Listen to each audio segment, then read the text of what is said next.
ನಮಸ್ತೆ ಪ್ರಿಯ ವೀಕ್ಷಕರೇ K S R T ಸಿಯಿಂದ ಒಂದು ಭರ್ಜರಿ ಗುಡ್ ನ್ಯೂಸ್ನ ನಾನಿವತ್ತು ನಿಮಗೆ ತೊಗೊಂಬಂದಿದ್ದೀನಿ. ಅದೇನಂತಂದರೆ ನಿಮ್ಮೆಲ್ರಿಗೂ ಕೂಡ ಗೊತ್ತು, ಎಲ್ಲರೂ ಇವಾಗ ಒಂದು ಶಕ್ತಿ ಯೋಜನೆ ಬಂದಮೇಲೆ ಎಲ್ಲರೂ ಬಸ್ಸಲ್ಲೇ ಓಡಾಡ್ತಾ ಇದ್ದೀವಿ. ಬಸ್ಸಲ್ಲಿ ನನಗೆ ಕಳ್ತನ ಆಗ್ತಿದೆ, ತುಂಬ ರಶ್ ಇದೆ ಅಂತ ಜನ ಮಾತಾಡ್ಕೊತಾ ಇರ್ತಾರೆ. ಅದಕ್ಕೋಸ್ಕರ ಸರ್ಕಾರ, ಅದರಲ್ಲೂ ಸಚಿವರಾದಂಥ ರಾಮಲಿಂಗಾರೆಡ್ಡಿ ಅವರು ನಿಮಗೆ ಒಂದು ಒಳ್ಳೆ ನ್ಯೂಸ್ನ ತೊಗೊಂಬಂದಿದ್ದಾರೆ. 400ಕ್ಕೂ ಅಧಿಕ ಬಸ್ಗಳಲ್ಲಿ CC ಕ್ಯಾಮರಾ ಅಳವಡಿತ ಒಂದು ಬಸ್ಗಳನ್ನ ತಗೊಂಬರ್ತಾ ಇದ್ದಾರೆ. GPS ತೊಗೊಂಬರ್ತಾ ಇದ್ದಾರೆ. ಇದೆಲ್ಲ ಮಹಿಳೆಯರ ಹಿತದೃಷ್ಟಿಗೆ, ಅವರ ಒಂದು ಏನಿಗೂ ತೊಂದರೆ ಆಗಬಾರ್ದು, ಅವ್ರು ಹೋಗ್ತಾ ಇರೋವಂಥ ರೋಡಲ್ಲಿ ಅಪಘಾತಗಳಾಗ್ತಾ ಇರುತ್ತೆ, ಅದಕ್ಕೆ ಅವ್ರಿಗೆ ಒಂದು ವಿತ್ ಪ್ರೂಫ್ ಸಿಗಲಿ ಅಂತ ಹೇಳಿ ಅವರು ಈ ಥರ ವ್ಯವಸ್ಥೆಗಳನ್ನ ಮಾಡಿದ್ದಾರೆ ವೀಕ್ಷಕರೇ. ಈಗಾಗಲೇ ಗೃಹಲಕ್ಷ್ಮಿ, ಗೃಹಜ್ಯೋತಿ, ಶಕ್ತಿ ಯೋಜನೆ ಅಂತ ಬಂದಿದೆ.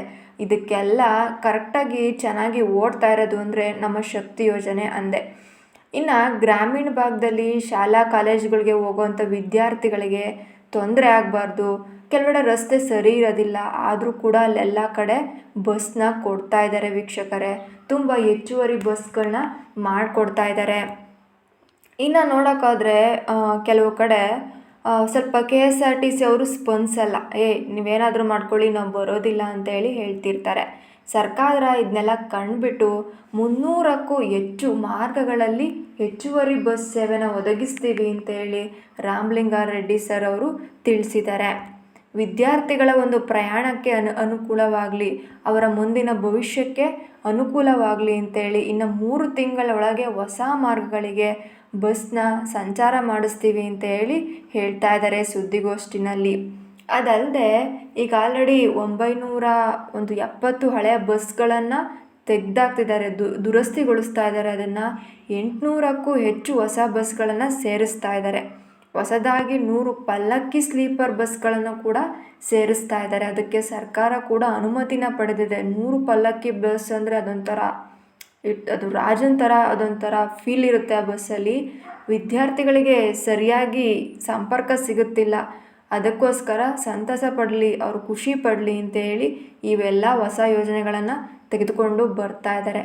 ಇನ್ನೆಲ್ಲ ಕೂಡ ನೀವು ಕೇಳ್ತಾ ಇದ್ದೀರ, GPS ತೊಗೊಂಬರ್ತಿದ್ದಾರೆ, CC ಕ್ಯಾಮ್ರಾ ಹಾಕ್ಸ್ತಾ ಇದ್ದಾರೆ, ಈ ಥರ ಪಲ್ಲಕ್ಕಿ ಯೋಜನೆಗಳನ್ನ ತೊಗೊಂಬರ್ತಿದ್ದಾರೆ ಅಂದರೆ ಖಂಡಿತವಾಗ್ಲೂ 10ರಿಂದ 20% ನಮಗೆ ಏನು ಟಿಕೆಟ್ ರೈಸ್ನ ಮಾಡ್ತಾರೆ, ಟಿಕೆಟ್ನ ಪ್ರೈಸ್ನ ರೈಸ್ ಮಾಡ್ತಾರೆ ಅಂತ ಹೇಳಿ ನೀವು ಕೇಳ್ತಿದ್ರಿ.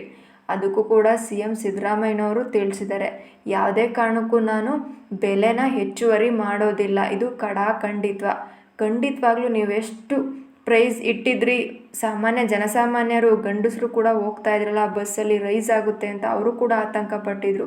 ಇಲ್ಲ, ನೀವೆಷ್ಟು ಕೊಡ್ತಿದ್ರಿ ಅಷ್ಟೇನಾ, ಈಗ ಸದ್ಯದ ಮಟ್ಟಿಗೆ ಯಾವುದೇ ರೀತಿಯ ಬೆಲೆ ಹೆಚ್ಚಳ ಇಲ್ಲ ಅಂತೇಳಿ ಹೇಳ್ತಾ ಇದ್ದಾರೆ CM ಸಿದ್ದರಾಮಯ್ಯನವರು. ಈ ಯೋಜನೆ ನಿಜಕ್ಕೂ ಕೂಡ ಅದ್ಭುತ, ಜನಸಾಮಾನ್ಯರು ಎಲ್ಲರೂ ಕೂಡ ಒಪ್ಕೊಬೋದು. ಇದರಿಂದ ನಿಜಕ್ಕೂ ಪ್ರತಿಯೊಬ್ಬರಿಗೂ ಒಂದು ಆಕ್ಸಿಡೆಂಟ್ ಆದ ತಕ್ಷಣ ಯಾರ್ದೋ ತಪ್ಪಿದೆ, ನಮಗೆ ಕರೆಕ್ಟಾಗಿ ಇನ್ಸೂರೆನ್ಸ್ ಕ್ಲೇಮ್ ಆಗೋದಿಲ್ಲ, ನೀವು ಯಾರು ಹೊಡೆದಿದ್ದೀರೋ, ಯಾರಿಂದ ಅಪಘಾತ ಆಗಿತ್ತು ಅಂತ ಗೊತ್ತಿರೋದಿಲ್ಲ. CCTV ಒಂದು ಹಾಕ್ಸ್ಬಿಟ್ರೆ ಯಾರು ಬಂದು ಆಕ್ಸಿಡೆಂಟ್ ಮಾಡಿದ್ದಾರೆ ಅನ್ನೋದು ಗೊತ್ತಾಗುತ್ತೆ, ನಿಮಗೆ ಬೇಗ ಒಂದು ಇನ್ಸೂರೆನ್ಸು ಕೂಡ ಕ್ಲೇಮ್ ಮಾಡಿ ಕೊಡ್ತಾರೆ. ಇದೇ ರೀತಿಯ ಅಪ್ಡೇಟ್ಸ್ಗಾಗಿ ನಮ್ಮ ಚಾನಲನ್ನು ಸಬ್ಸ್ಕ್ರೈಬ್ ಮಾಡ್ಕೊಳ್ಳಿ. ಈ ವಿಡಿಯೋ ಇಷ್ಟ ಆದರೆ ಒಂದು ಲೈಕ್ನ ಕೊಡಿ ವೀಕ್ಷಕರೇ. ಥ್ಯಾಂಕ್ ಯು ವೀಕ್ಷಕರೇ.